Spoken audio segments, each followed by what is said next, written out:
예, 모두 다 안녕하시죠? 예, 이 법회 때마다 항상 느끼는 마음인데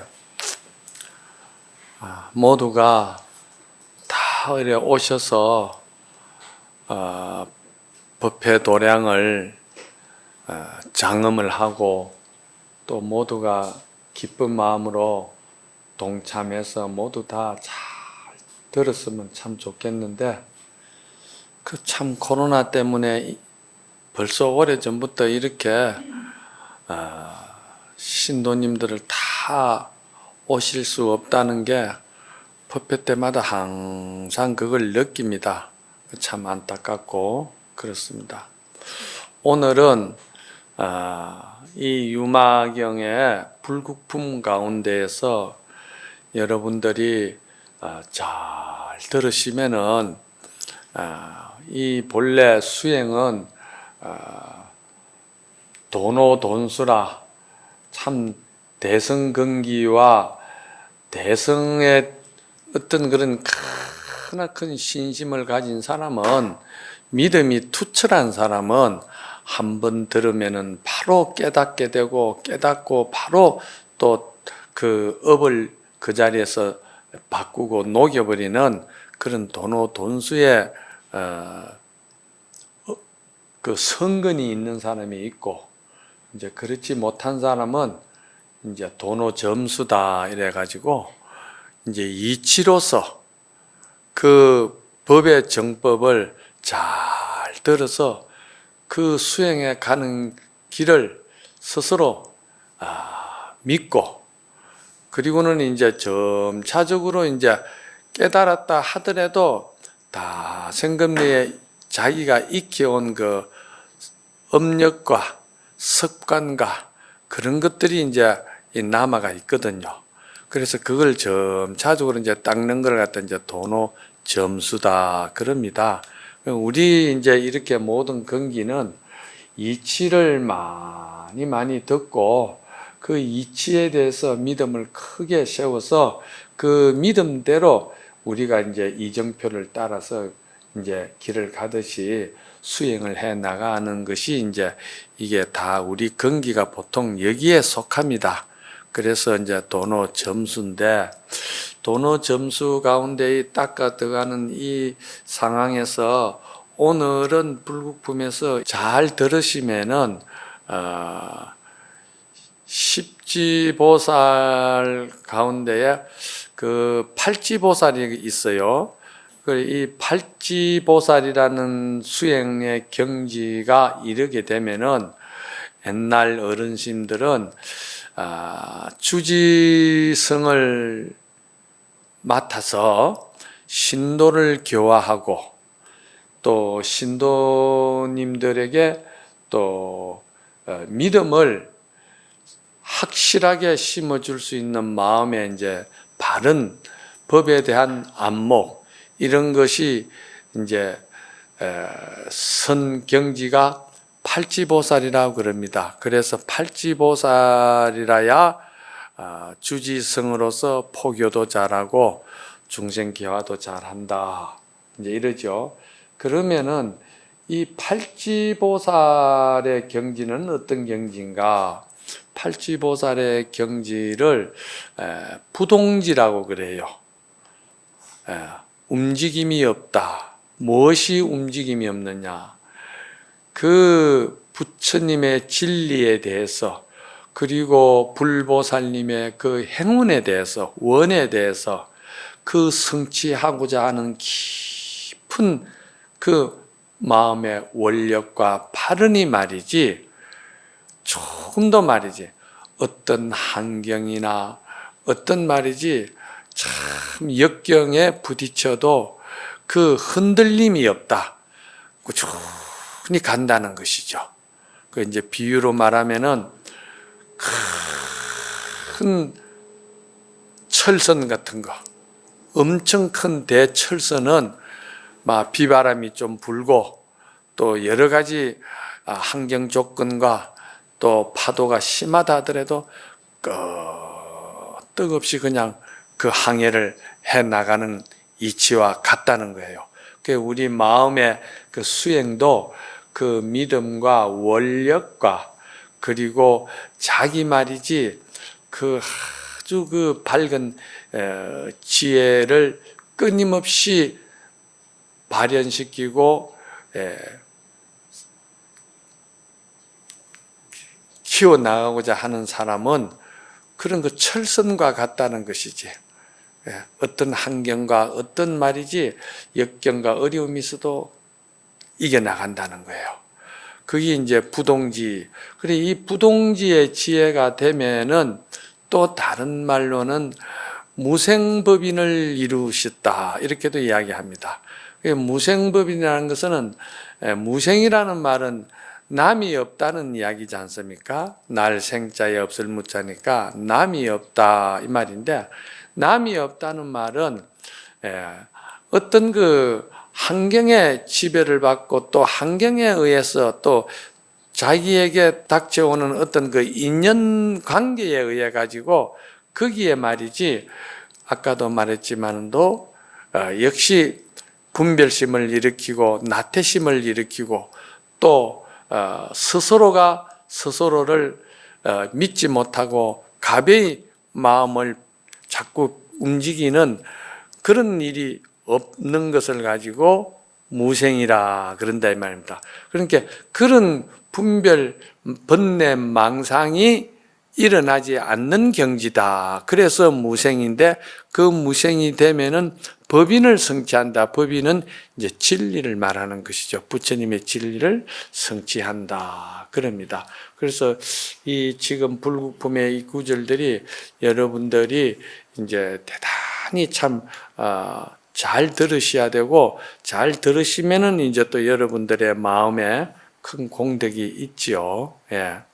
그래서 여러분들이 이 절에 와서 이런 대승경전에 좋은 법문을 이래 듣는 거는 여러분들이 조금 전에도 말씀을 드렸지만은 여러분들이 다생금내로 익혀온 그 습관과 분별심과 그리고 욕망과 그리고 또 뭐 여러 가지로 그 모두 다 서로 괴롭히고 또 서로 말이지 헐뜯고 말이지, 그리고 또 서로가 서로를 상처를 주고 말이지, 그렇게 하는 우리 중생의 입장에서 볼 때 이 경전이라 할까 또는 부처님의 어떤 그 진리 또 모든 선지식의 법문 이런 것들을 여러분들이 듣는 것이 마치 무엇과도 같으냐 하면은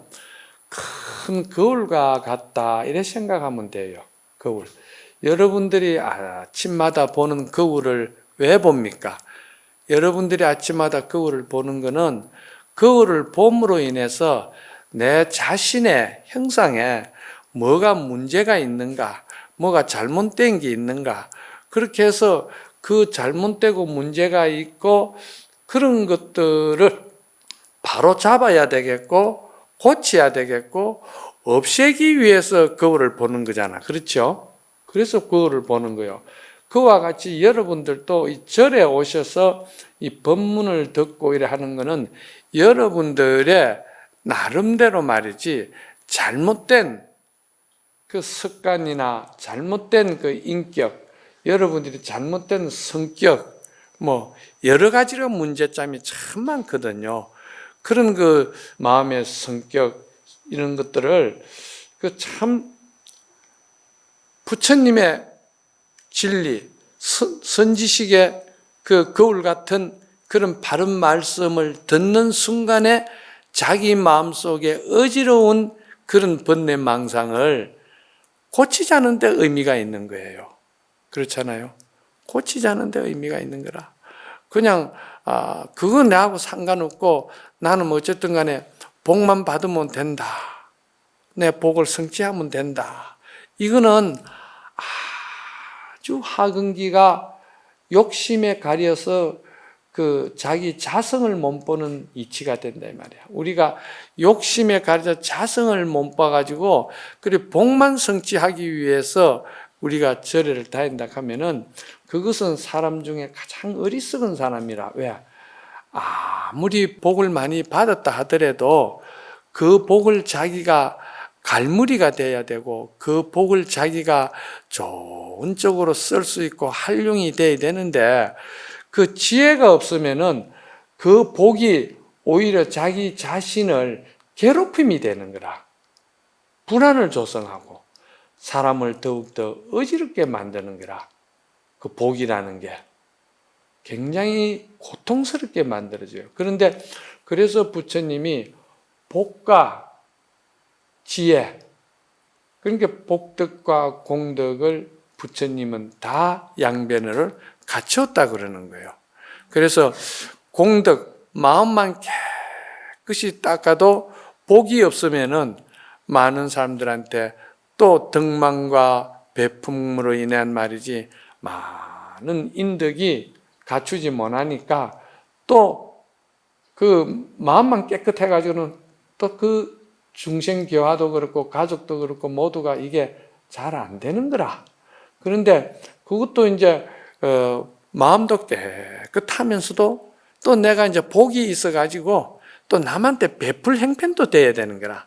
내 창고에 뭐 좀 있어야 남에게 베풀기도 하고 주기도 하지. 내 창고에 아무것도 없으면은 내가 뭐 말만 번지르하게 하고 누가 그러잖아. 아유, 저 말만 번지르하게 지 혼자 잘난 것처럼 지 혼자 수행 잘하고 지 혼자 마음 깨끗한 것처럼 하는데 그럼 가만히 보면 베푼 게 없다 이 말이야. 그렇잖아요? 그러면은 그게 이제 복덕을 또 못 지은 거라.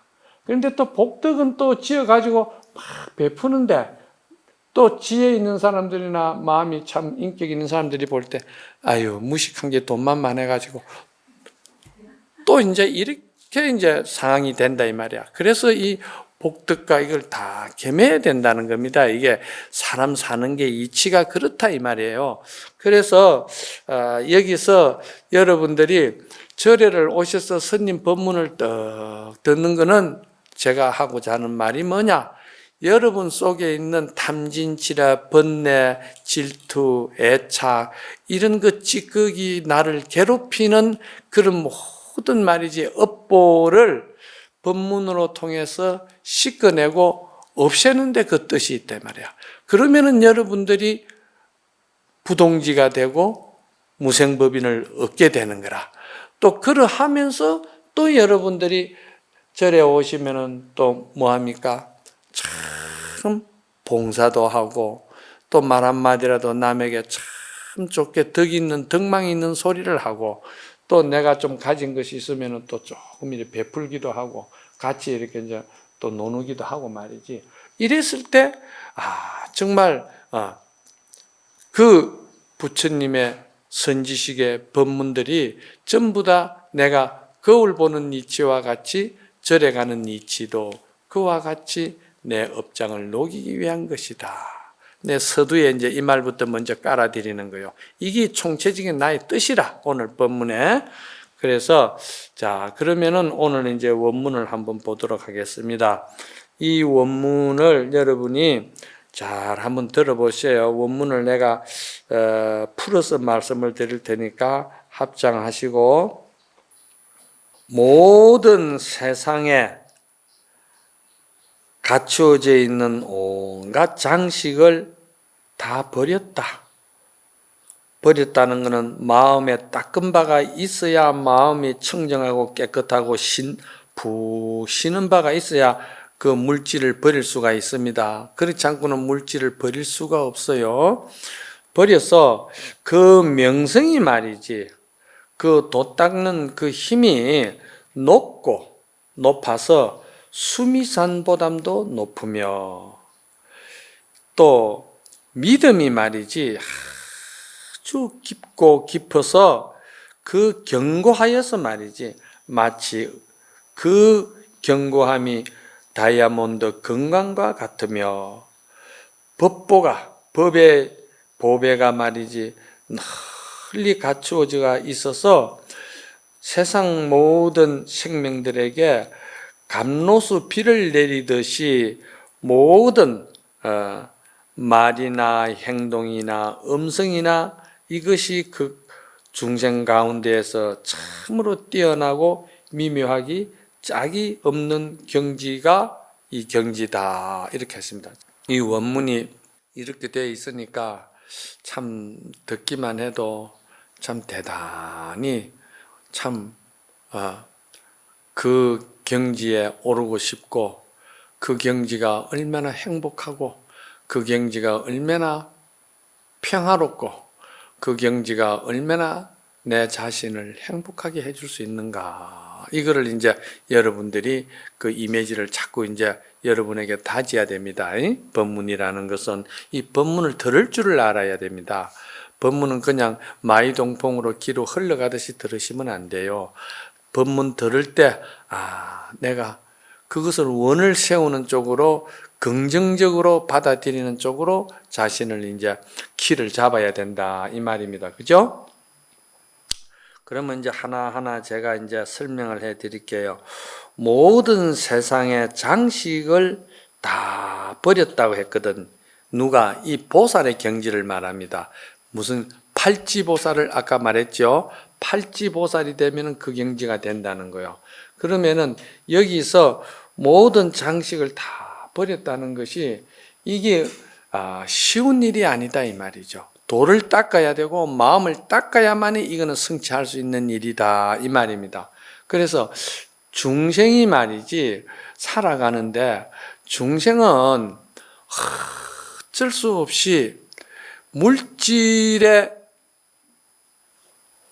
혹해서 물질에 흔들리고 물질 세계에서 빠져가지고 허우적거릴 수밖에 없는 게 우리 중생의 업이다, 이 말이에요. 여기 물질에 초연하고 물질에 초월한 사람이 쉽지를 않잖아. 그렇잖아. 그리고 이제 그 물질을 갖다가 완전히 그 물질 세계를 갖다 자기가 이렇게 거기에 집착해서 애착해서 거기에 종이 되어가지고 놀지는 않겠다는 자기 원이 있어야 된다는 거야. 그러면 그 물질의 종이 되지 않으려면 어떻게 하느냐? 자기 내면의 정신세계, 자기 마음세계를 자기가 많이 닦아서 자꾸 불보살님과 부처님과 큰 선지식의 그런 진리에 맞게끔 자기 마음도 자꾸 비워야 되는 거라. 그렇잖아요? 자꾸 비운다, 이 말이야. 비우면은 이 사람에게는 어떤 현상이 일어나느냐?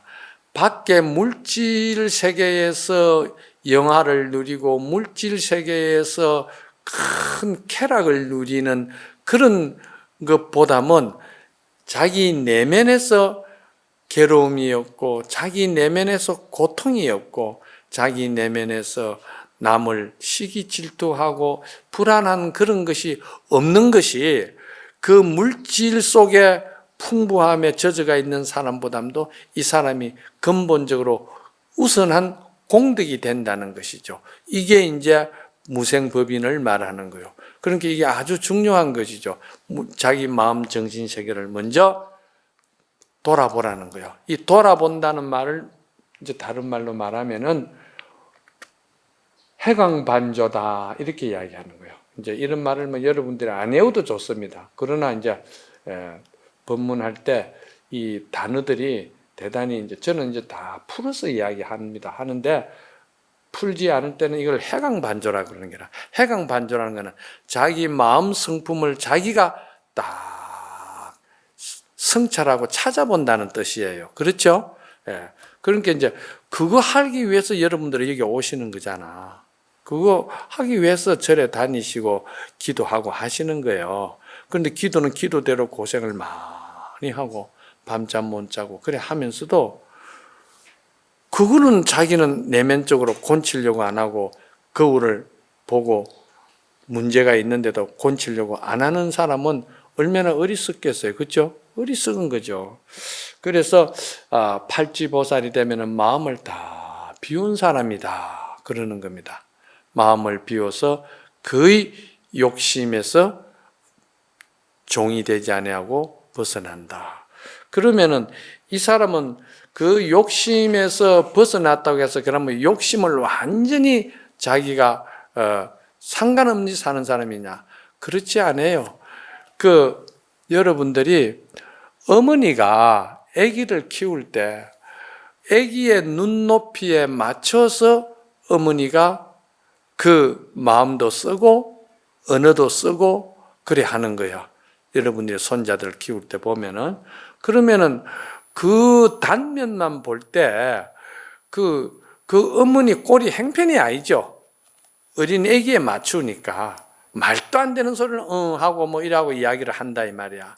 그렇지만은 그 어머니가 아기의 뜻을 다 들어주고 그 아기를 갖다가 편안하게 울지 않게끔 해주는데 목적이 있는 것이지 그 어머니가 전혀 말이지 그 어머니의 본래 가지고 있는 밝은 성품이 그렇게 낙하된 것은 아니다 이 말이야. 그렇잖아요? 그렇게 어머니가 참 아주 지혜가 없는 것으로 떨어진 건 아니다 이 말이야. 그와 같이 보살이 물질에 말이지 관심을 안 가지는 것도 말이지 전혀 그 물질하고 상관없이 사는 게 아니고 그 물질에 대한 것이 속성을 알다 보면은 거기에 내가 종이 되지 않고 거기에 내가 너무 노예가 되고 거기에 너무 내가 그 족쇄를 채우면 안 된다. 그러면은 물질이 오히려 나를 더욱더 상처를 주고 괴로움을 주기 때문에 모든 것이 적절한 것이 좋다. 이제 이런 것을 제가 지금 여러분들에게 이야기하는 거예요. 그렇죠? 예. 그래서 무생법인을 이루은 것은 그 스스로가 안으로 말이지 마음 세계를 자기가 장엄을 한다는 거예요. 마음 세계를 장엄을 한다 그러니까 마음에 또 무슨 장엄이 있는 게 아니고 마음의 장엄이라는 것은 지혜를 말하는 거예요. 지혜는 뭐냐? 지혜는 마음이 텅 비는 걸 말하는 거예요. 마음이 텅 비워지는 걸. 그러니까 마음이 텅 비워진다니까 그 어린 아기가 마음이 텅 비워져서 그래 천진한 거 아닙니다. 어린 아기가 그래 천진하고 그렇게 욕심과 어린 아기가 그 말이지 어떤 번뇌 망상이 없는 것은 어린 아기가 스스로 말이지 그 자기 자신을 그냥 그렇게 있는 그대로 만족하고 있는 그대로 집착 없이 자기가 사는 것 뿐이에요. 어린애기가. 그렇듯이 안으로 그 마음을 텅 비우는 것을 갖다 마음 장엄이라고 그런다. 마음에 무슨 장엄이 있어서 하는 건 아니다. 마음을 비우는 것이 장엄이다. 이거를 이제 선에서는 방아착한다. 또는 이제 하심한다. 이렇게도 이야기를 하는 거예요. 그렇죠? 예. 그 다음에 그 마음이 텅 비워진 거기에서 마음이 텅 비워졌기 때문에 이 사람은 어떻게 되느냐? 그 명성이 수미산보담도 높다. 이렇게 했거든요. 그 수미산보담도 높게 명성이 높아지려면 어떡합니까? 내 마음이 텅 비워지가 있고 욕심과 어떤 번뇌 망상에 내가 묶이지 아니하고 마음의 자유를 얻었을 때 그 사람이 남을 위해서 베푸는 것도 잘 베풀 수가 있다는 거예요. 그러니까 조건 없는 베품을 할 수가 있다는 거라. 조건 없는 베품. 그 뭐 조금 하고도 생색내는 게 아니고 조건 없는 베품을 한다면 세상에서 이것만큼 아름답고 이것만큼 평화롭고 이것만큼 행복한 것도 없는 거라. 그런데 우리가 이렇게 살고 싶은데 또 그렇게 못 살아요. 왜? 불안해가지고. 내가 그래 살다가 어떻게 될까? 불안한 거라.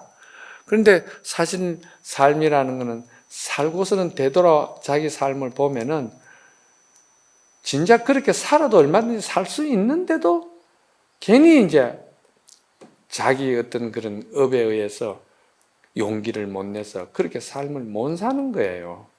그래서 수미산보담도 그 명성이 높은 것은 먼저 자기 마음을 텅 비웠을 때, 그리고 물질에 대한 그렇게 그 종이 되지 아니했을 때 자유로움이 나온다 이 말이거든요.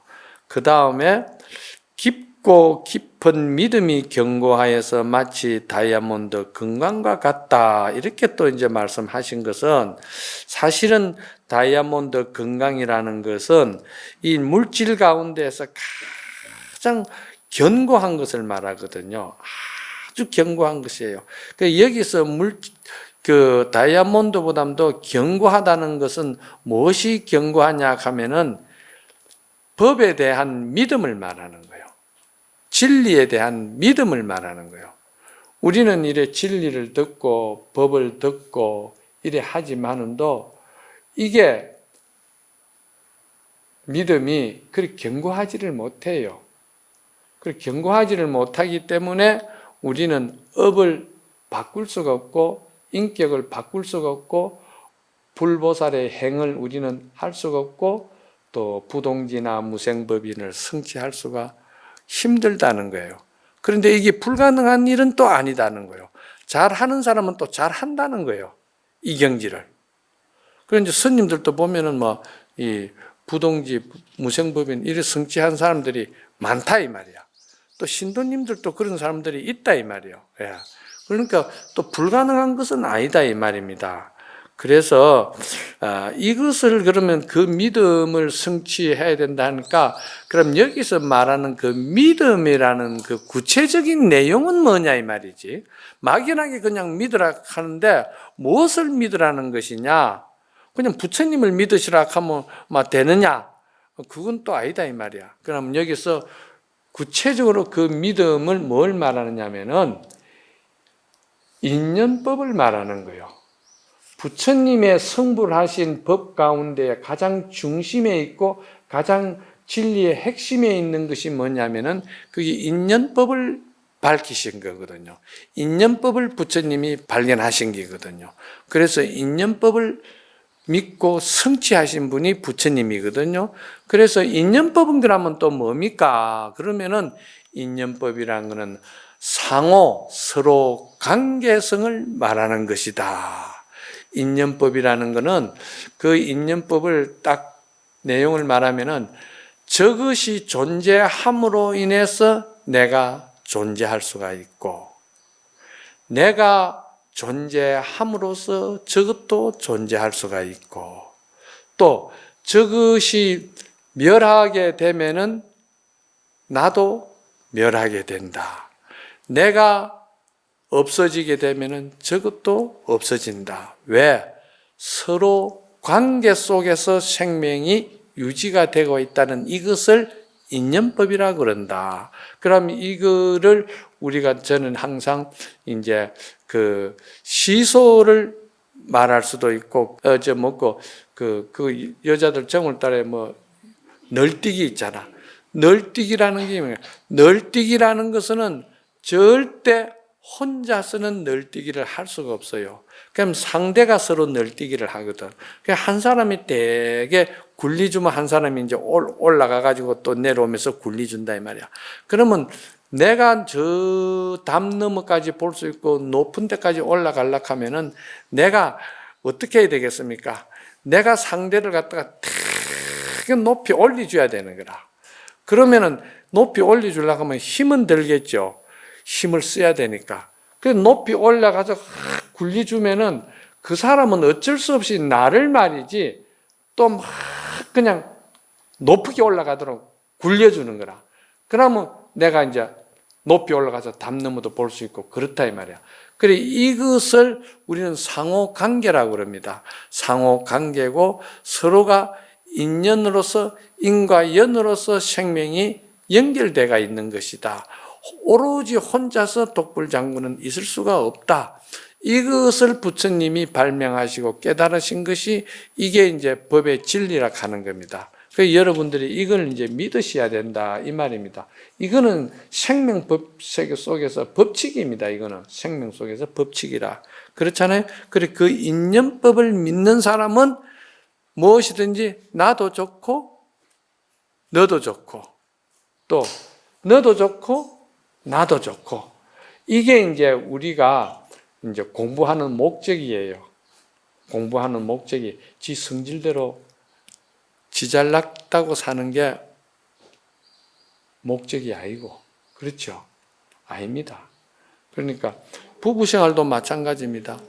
저분에 대해서 내가 너무너무 잘 아는 게 부부가 아니고 부모 자식 간이거든. 그러면은 잘 알면은 아는 만큼 그 사람이 어렵고 그 사람이 바라는 것을 베풀고 챙겨준다 이 말이에요. 그렇잖아요? 그러면 그 사람은 자연적으로 기분이 좋거든요. 마음이 감동이 되거든요. 그러면 그 사람 기분 좋으니까 아 우리 집사람 내가 뭘 하나 해줘야 되겠다. 뭘 하나 잘해줘야 되겠다. 뭐 선물을 하나 해야 되겠다. 이거 다 인연관계예요. 인연법이에요. 이런 것들이 다 법에 다 관계되는 거예요. 법이 딴 거 있습니까? 생활인데. 그렇잖아요? 그런데 이제 나는 똑똑하고 나는 막 어쨌든 간에 불법을 잘 알고 나는 인격이 있고 막 자기만 그 독불장군이 돼가 있으면은요. 그러면 이제 상대를 안 챙겨주면 관계성을 인정을 안 하면요. 상대도 똑같이 관계성을 인정을 안 하고 아이고 네가 뭐 아나? 그냥 밥이나 해라. 바깥은 내가 알아서 할게. 네가 뭐 한다고 뭐 쓸데없는 소리 자꾸 하고 있노? 막 이 관계가 이래 돼 버리는 거예요, 서로가. 그렇죠? 네, 그렇습니다. 그 다음에 법보가 널리 비추어서 감로를 빛내리듯 한다. 이 인연법을 잘 알고 말이지, 인연법대로 말이지, 내가 참 서로 상호 관계를 갖다가 내가 깊이 중요시 여기면서 이 생명세계가 서로 관계 속에서 상생하도록 말이지, 이거를 상부상조락하기도 하고 서로 상생하는 법이다. 이 상생하는 법이 서로 좋게 해주는 것을 이제 불교에서는 이거를 무한상생이라고 그래요. 무한상생. 이거는 누구 보고 하느냐?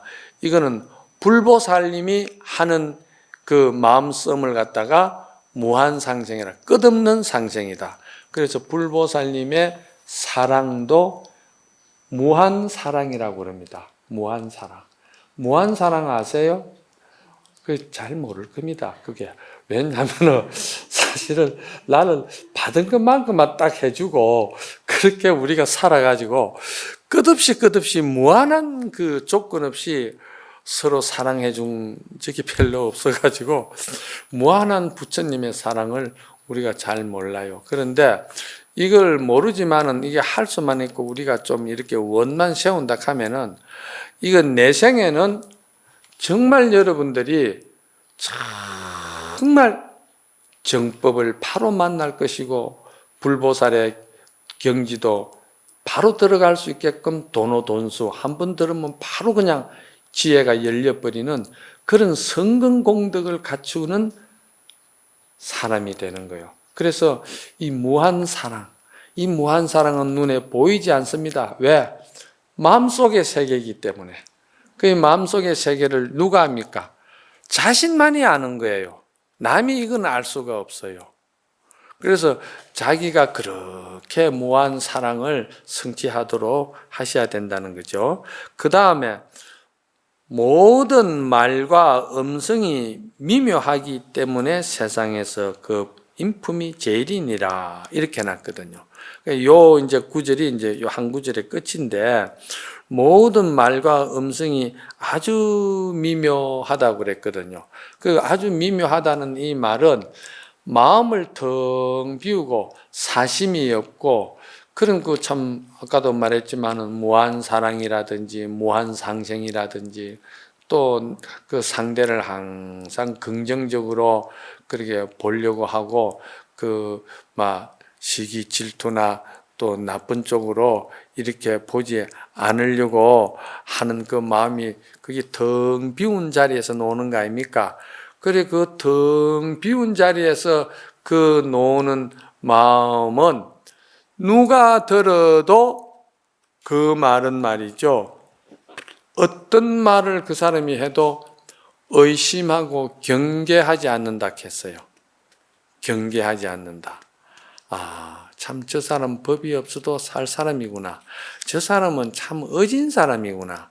저 사람은 참으로 자기 개인 사심, 사욕, 욕심에서 젖어가 사는 사람이 아니고 항상 상대를 배려해주고 그 착한 사람이구나.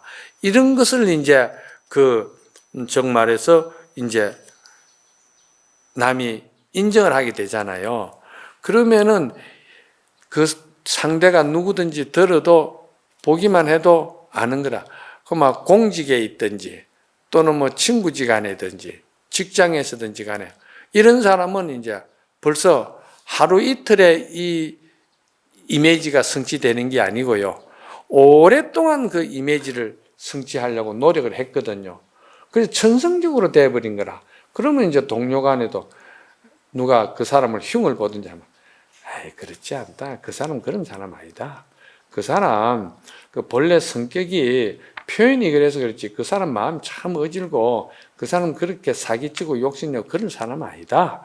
그런 말 하지 마라. 남이 그렇게 또 이야기를 해주는 거예요. 그런데 이거를 이제 법으로서 우리가 표현을 할 때는 좀 아주 진리로서 표현할 때는 이걸 뭐라 하느냐. 이것을 무정설법이라고 그러는 거예요. 무정설법. 여기서 없을 무자, 정자는 정은 뭐냐면 욕심을 말하고 애착을 말하고 계산을 대는 걸 말하고 그런 이제 그 조건을 붙이는 것. 이런 것들이 중생 마음이잖아요. 그 중생 마음을 또 뜻정자로도 이야기하거든요. 이 원문에 보면 뜻정자로 나온다 이 말이야. 이 뜻정자는 중생심이거든요. 그런데 무정, 그런 정이 중생심이 전혀 없다. 그래서 무정이라고 그러는 거예요. 그래서 나오는 말이 뭐냐? 설법이라는 거예요. 설법. 그 이제 진리라 이 말이에요. 그래서 갑자기 누구야? 8대 시인 중에 한 사람인데 그 사람도 그 큰 스님의 그 무정설법을 한마디 딱 듣고서는 하룻밤에 그냥 도를 깨쳤다는 거예요. 그래서 이제 개송을 이제 읊은 것도 있고 한데 그만큼 마음에 이제 무정설법을 필 수 있도록 그런 이제 우리가 성품을 가져야 된다. 요까지가 소위 말해서 이제 이것이 팔지보살 경계가 되면 된다는 거예요. 팔지보살.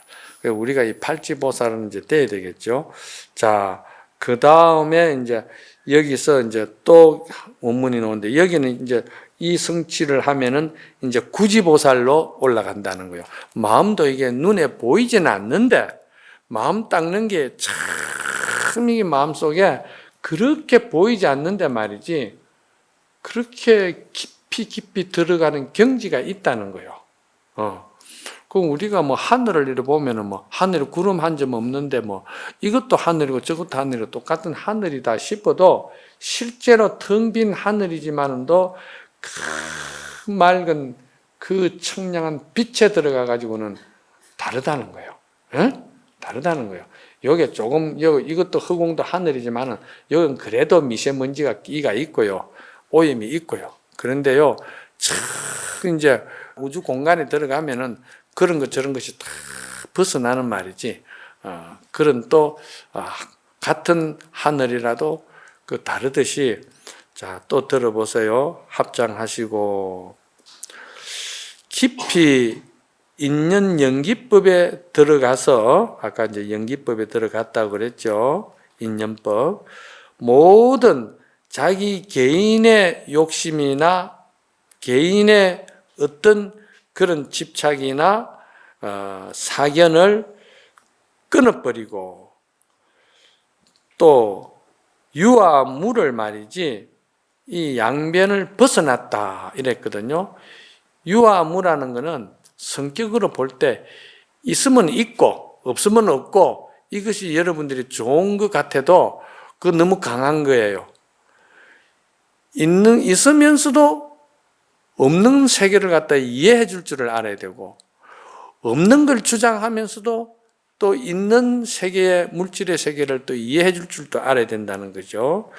그래서 자기가 다생금내로 익혀온 남은 습기가 없으며, 습기가 없다 이 말이 굳이 보살이 되면은 벌써 이 남은 습기가 없답니다. 법을 연설하는 데 있어서 두려움이 없어서 마치 사자가 울부짖듯이 한다. 그의 강의하는 강설은 마치 저 우레와 같다. 이렇게 했거든요. 그거 한번 이제 내려보세요. 자, 여기서 우리가 깊은 연기에 이제 들어간다고 그랬거든요. 깊은 연기에 들어가면은 우리가 자기 고집성을 고집할 수가 없어요. 연기라는 거는 아까 뭐라고 그랬죠? 상호 관계를 말했잖아요. 그죠? 상호 관계. 상호 관계라는 것은 저 사람으로 인해서 내가 존재하고 또 저 사람 역시 나로 인해서 존재한다는 것이 상호 관계잖아요. 그걸 연기라고 그러고 인연법이라고 그랬잖아요. 그런 세계를 갖다가 지혜가 있어서 툭 밝아진다 하면은 그 사람이 물질이면 물질이 좋다고 고함을 지르고 고집을 부리고 아만을 부리고 남을 무시하지는 않을 거 아니에요. 왜냐? 물질이라는 것도 남이라는 것도 모든 것이 서로가 관계 속에서 보배가 되고 중요시 되는 것이지 관계가 아닐 때는 그게 무슨 의미가 있어요? 아무 의미가 없어요. 그래서 그 남은 사견을 다 끄는 것은 유와 무에 집착하지 않는다 이 말이야. 물질에도 집착하지 아니하고 텅 빈 자기 마음에도 집착하지 않는다. 그 집착하지 않는 경지를 경전에서는 뭐라 하느냐. 그거를 색적 시공이요 공적 시색이라 한다. 그건 아시죠? 그러면 색을 물질을 말하는 거예요. 물질이 전부고 물질이 완전한 진리다고만 생각하면은 그 사람 물질은 뭐 길어본들 몇 년이나 가겠어요. 그죠? 몇 년 못 간다 이 말이야. 그런데 그 물질을 보면서 지혜로운 사람은 텅 빈 공의 세계를 본다는 거예요. 왜?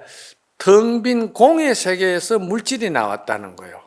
그러면 또 공의 세계에 또 밝은 사람은, 마음이 텅 빈 사람은 그 공에 빠지지 아니하고 생명이 사는 데는 물질이 필요하다는 걸, 관계를 필요하다는 걸 또 인정을 한다는 거예요.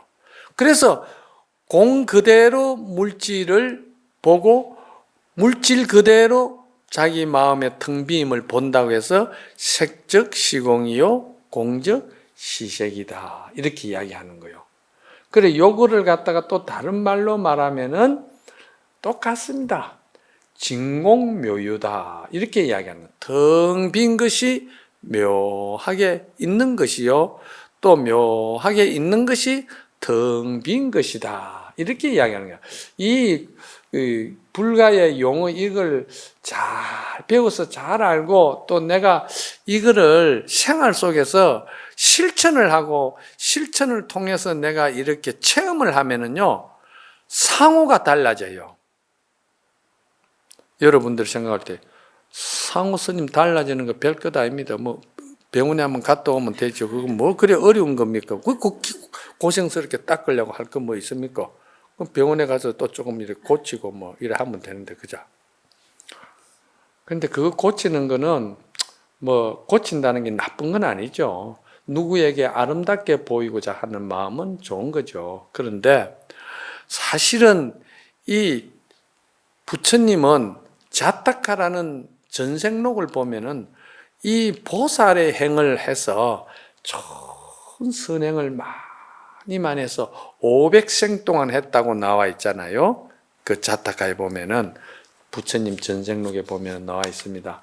그 남을 위해서 참 많이 선행 공덕을 쌓고 착한 일을 많이 했고 조건 없는 그런 그 지혜로서 많이 베풀었다고 해서 그 이제 전생록인데, 부처님은 그렇게 했기 때문에 육신도 말이죠 30 이상 80종으로 갖췄다는 거예요. 30 이상. 그래 우리가 사실 솔직히 말해서 나 솔직히 말해서 누구를 뭐 견본으로 이야기할 수는 없고 누가 어떤 보살이든지 그 물질도 풍부하고 말이죠. 뭐 말도 잘하고 말이죠. 뭐 근세도 있고 명예도 있고 그렇게 하지만은도 그 사람 생긴 게 꼬라지가 아니면은요 별로 안 먹힙니다. 그 예를 들어서 대통령이 출마를 했다. 아이고 저 꼬라지 보여. 저기 대통령 인물이가 저거 아닌데 세상 사람들이 또 그렇게도 생각하는 거예요. 그래서 표가 또 떨어지는 수도 있어요. 또 이제 영부인이다. 영부인을 하는데 진짜 대통령 영부인 덕스럽게 잘생겼더라. 지금 우리 지난날에 영부인들을 봤잖아요. 정말 훌륭하고 참 그 사슴같이 맑고 깨끗하게 천진하게 참 밝은 그런 영부인들도 우리가 봤잖아, 그죠? 그렇듯이 이 생긴 이것도 굉장히 중요한 거예요, 우리가. 이거 굉장히 중요한 거라. 그러니까 제가 제 법문을 갖다 여러분이 잘 들어야 돼요. 항상 베풀고 또 이렇게 남에게 주고 남을 위해서 헌신하고 이렇게 해주는 것도요, 이건 굉장히 자기 상호를 만드는데 굉장히 중요한 거예요. 그러고서는 또 이제 마음을 닦는 것도 또 굉장히 중요하죠. 이 양변을 항상 잘 갈무리하고 닦고 할 줄 알아야 된다는 겁니다. 이 지금 여기서 하시는 말씀이 그렇습니다. 그래서 그러한 것들이 보면은 양변을 잘 서로가 인정해 주는 것은 결국은 인연법을 깊이 알기 때문에 그럴 수밖에 없다는 것이죠. 인연법은 서로가 서로 관계성을 이야기하는 것이죠. 서로 관계성을 이야기 안 하면 존재할 수 없는 게 생명세계의 활동입니다. 이 생명세계가 절대 그렇습니다. 그 다음에 물질의 풍부한 유아, 또 마음의 텅 빈 무의 세계를 말이지 절대 말이지 대립하는 성품으로 성격으로 자신의 마음과 공부 수행을 하지 말아라. 항상 원만하게 여기도 배려해주고 여기도 포용해주고 여기도 좋은 말 해주고 여기도 또 감동을 줄 수 있는 그런 걸 하라는 거예요. 잘 들으시오? 그러라는 거예요. 이 공부를 잘하면은요 성격 성품이 참 원만해진다는 거예요. 그 사람 뭐 말하는 거 보면은 절대 못하게 말 안 해요. 그래 참 네가 요번에 그것 때문에 속이 많이 상했겠다. 내가 들어도 마음이 아프다. 그런데 네가 전생에 그래도 많이 베풀고 아마 닦았어도 또 덕이 모자라서 그런갑다. 그래서 그 인덕이 부족한데 그럴수록 그 사람을 스승같이 생각하고 왜 스승이냐? 너의 그 마음을 더 닦으라고 일러주는 스승으로 생각해라. 그래서 네가 이런 계기의 마음을 그 사람을 용서해 주라. 그 사람을 더욱 사랑해 주라. 그러면 네 마음의 세계가 더욱 넓어지고 평수가 넓어지고 또 네 지혜가 더 밝고 밝은 보살의 지혜로 거듭날 것이다. 이제 말을 해도 이제 이렇게 하라는 거예요. 그런데 우리가 이걸 하기 위해서 불법을 만났고 이걸 하기 위해서 절에 온다고 아까 처음에 이야기했잖아요.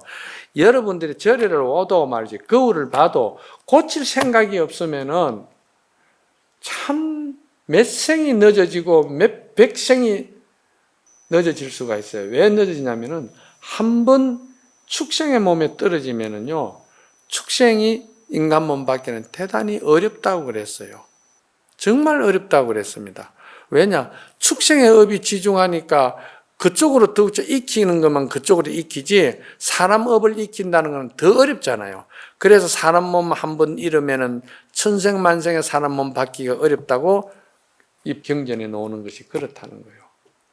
그래서 그래도 뭐 예를 들어서 사람하고 가까이 지내는 축생이 그래도 그 업이 가볍다는 거예요. 그렇잖아요. 반려견 같은 게나 반려동물 같은 것도요.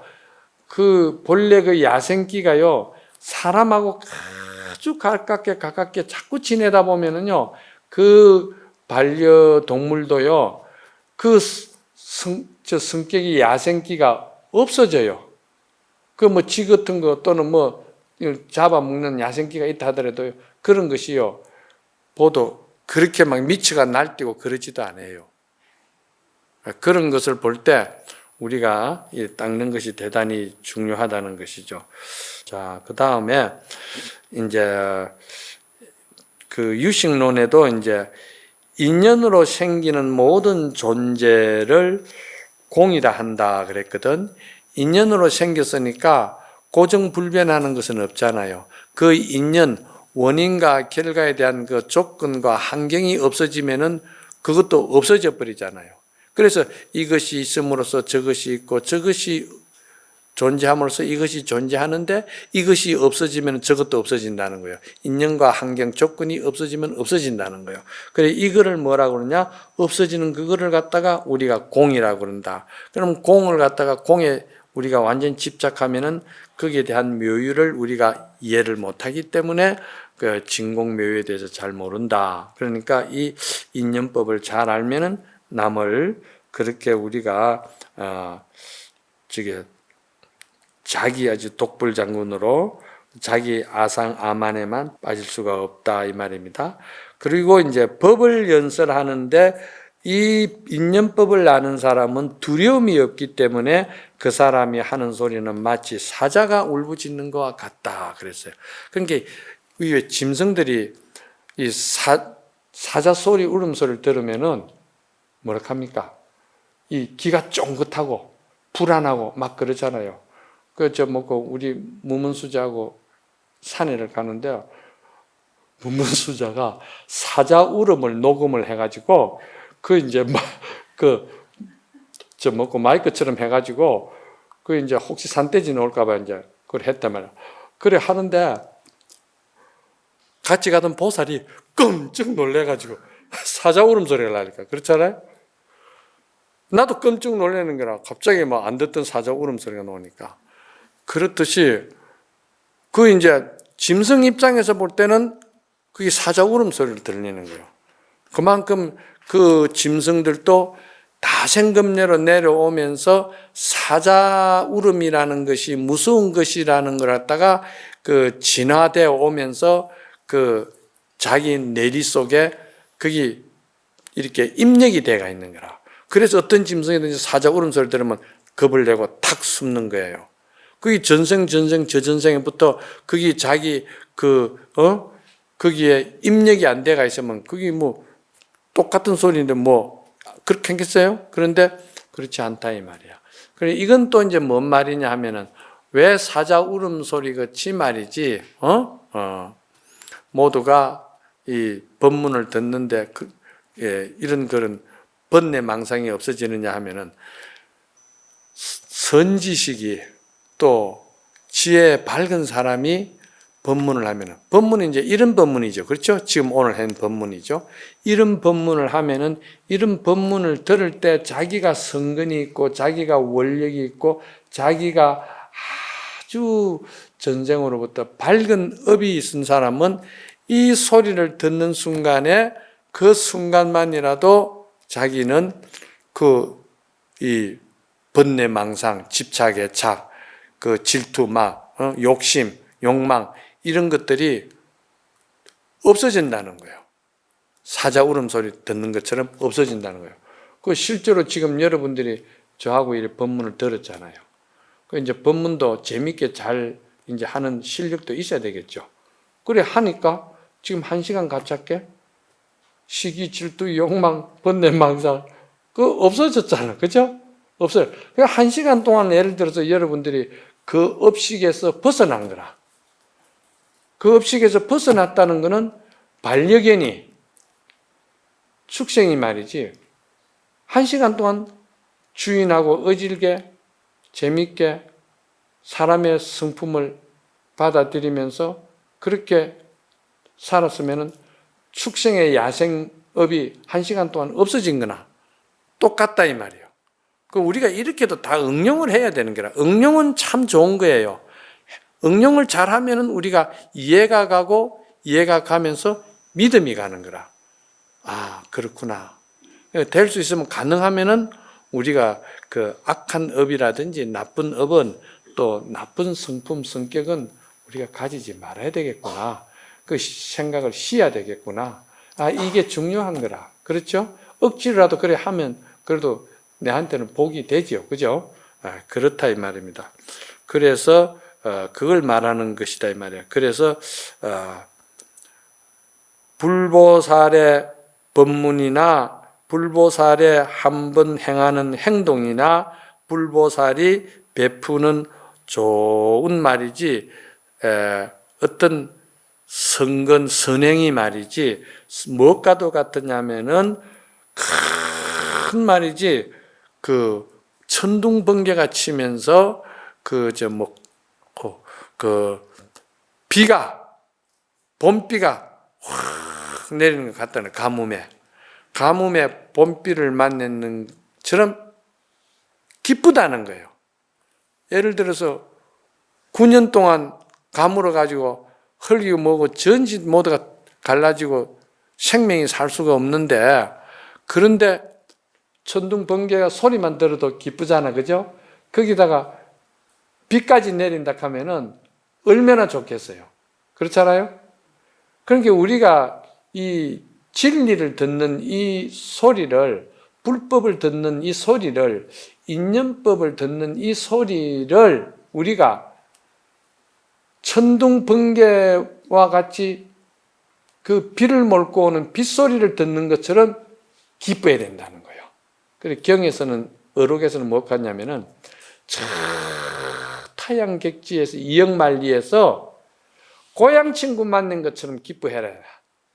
그렇게 하락하는 거예요. 얼마나 기쁘겠어요. 고향 친구를 이역만리에서 그렇게 하면. 그러니까 성근이 있는 사람은 예를 들어서 아까 말이지 팔지보살이나 지금 말하는 이 구지보살의 지혜가 있는 사람은 이런 소리를 들으면은 그 천둥 번개 속에서 가뭄 끝에 비를 만나는 것과 같고 이역만리에서 그 고향 친구를 만나는 것처럼 이렇게 기쁘고 즐거움이 자기 마음속에 있는 사람이라야만이 자기 그 업이 그 순간에 무럭 녹는다는 거예요. 그런데 듣기를 아유 빨리 안 마치나 잠도 오고 하는데 힘도 들고 나는 스님 법문 자꾸 그 했던 소리 자꾸 한다. 이렇게 이제 생각하면은 별로 자기한테 공덕 의득이 없습니다. 그런데 그런 사람도 절에 못 오고 할 수도 없고, 이제 또 그래도 다 장엄이 되니까 오도록 해야죠. 안 그래요? 그래서 절에를 다녀도 자기 업을 녹일 생각은 안 하고 거울 보는 마음으로 절에를 안 오고 자기 성격 그대로 고집하면서 자기 성격대로 살면서 절에를 와가지고 부처님에게 빌기만 해가지고 복만 받으려고 하는 사람은 아까도 말했지만은 복만 있는 사람은 그 복이 자기를 상처를 주고 괴로움을 주고 고통을 준다는 것을 모른다 이 말이에요. 그러면은 자기가 지혜를 같이 닦아야 된다고 아까 이야기했잖아요. 그죠? 그래서 이제 오늘 여기에 팔지보살과 구지보살 정도가 되려면은 이런 마음의 수행을 하고 마음을 닦아야 된다는 걸 알려드렸습니다.